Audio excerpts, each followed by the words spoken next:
Dennis Barnes had been the pastor of the New Hope Baptist Church for 20 years.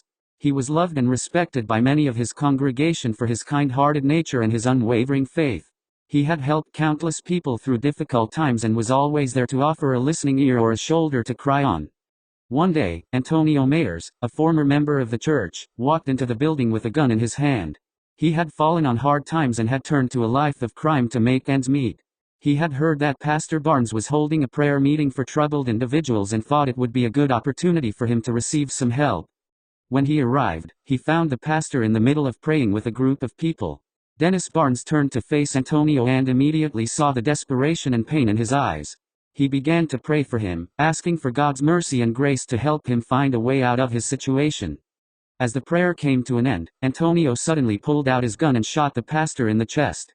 The room erupted into chaos as people screamed and ducked for cover. The sound of gunfire echoed through the building, and it was clear that the church had become a scene of tragedy. Antonio fled the scene, but was later caught by the police and charged with murder. He showed no remorse for his actions and claimed that he had been driven to the brink by his financial troubles. He was sentenced to life in prison without the possibility of parole. In the wake of Dennis Barnes' death, the church was mourning the loss of their beloved leader. They knew that he had always been a man of great faith and had given his life to serving others. The tragedy of his death left a hole in their hearts that could never be filled.